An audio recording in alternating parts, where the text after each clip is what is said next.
Welcome back to Exposure. We're here with Michael Cullen, local filmmaker from Toledo.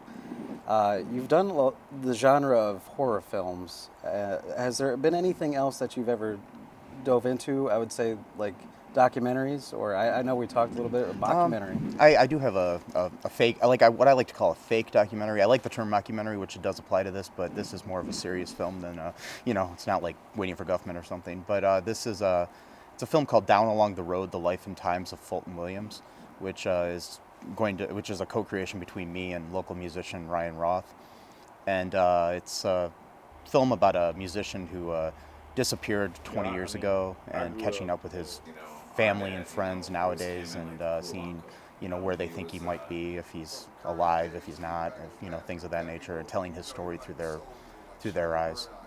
I understand, being a filmmaker myself, the filmmaking process can be a little crazy with people's schedules. I understand this is still a work in progress. Oh yeah, it's a project I've been working on and off for about 15 years actually. Oh wow. I did a short film version of it back when I was in college, and now we're going full steam ahead as much as we can with this and trying to get it finished as much as we can. Let's take a look at a clip.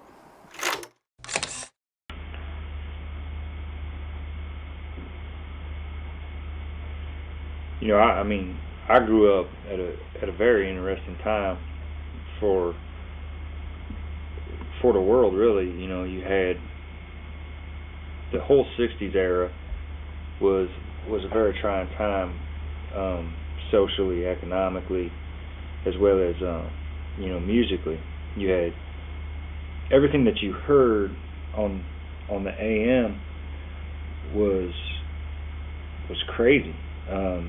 You had all these new folk sounds. You had guys like Dylan and Joni Mitchell, Joan Baez.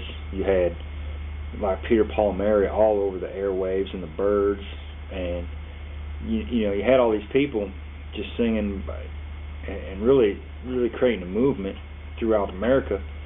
But you also had this whole entire subculture of bohemian musicians on college campuses and in the back roads of America who were really playing what music was about, and it wasn't that bubblegum pop that you heard from like the Beatles when they came over, and which really started what I feel is going on now. But you really had this underlying movement of really good music, and it almost had a gypsy quality to it, where you'd find all these traveling musicians who'd go around from town to town, play a night in the school auditoriums, and then they'd be gone, off to the next town the next day.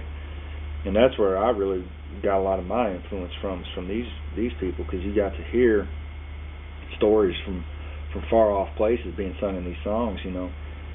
Being a kid up in Ohio, you never really heard Appalachian Mountain songs or Rocky Mountain songs or songs from Texas or the Spanish rhythms, out of Mexico.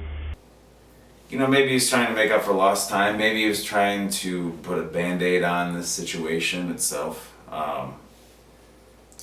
But he'd come and tell us these fun stories. He's always, he'd let my sisters do whatever they wanted to do. Dad, can I go, ice cream truck would roll up out front of the house, and loud as can be, the most annoying song, we all know it, $3-4 for a, an ice cream cone.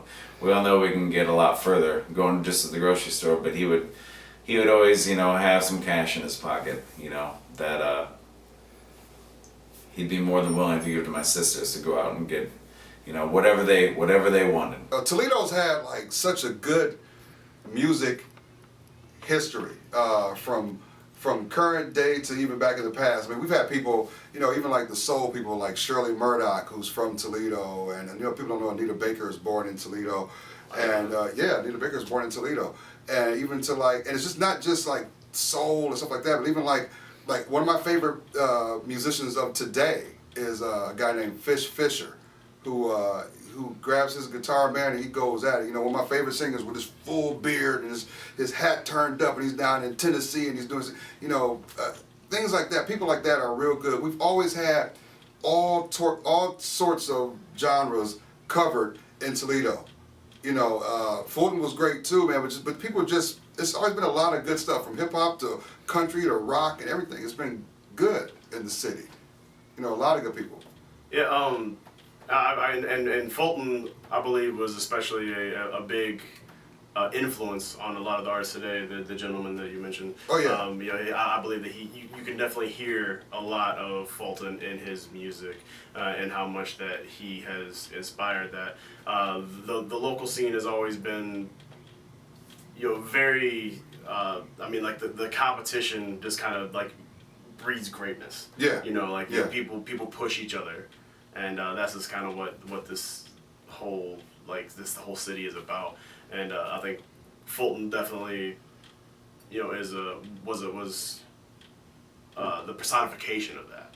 And I think what made, and not to harp on him so much, but I think what made him so iconic was the fact that he just disappeared. Yeah. I mean, but before that, he was on his way to greatness. I think that's one of those things where he was one of those artists who you knew that he was getting ready to just blow up as the word is, and then the way he disappeared, and then you have people who hear about the story, especially locally, and then they decide, you know what, that guy is an influence. His story, I can make it as big. And it kind of adds to the mystique. Yeah, it's like absolutely. You wonder what would happen if a lot of the great artists hadn't died so tragically, and and he didn't die, he just went away. He disappeared like somebody running from child support. Right. But I will say this, we've had a lot of good people. Especially from that '90s era, who were just really on the verge. Technology was changing, and so music was changing with it. And he was one of those people who stayed true to what he stayed in his lane before people stayed in their lane. What else do you have lined up? Any other projects?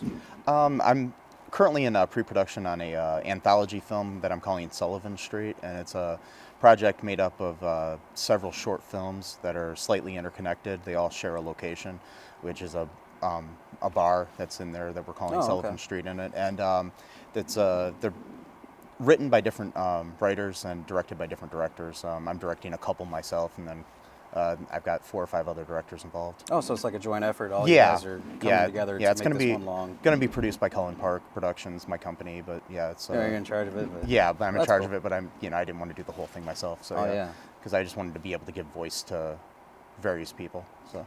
Well, where can people find some of your work? Do you have a website? You can go to cullenpark.com. Yeah, that's the best place to find all the info about my projects and everything.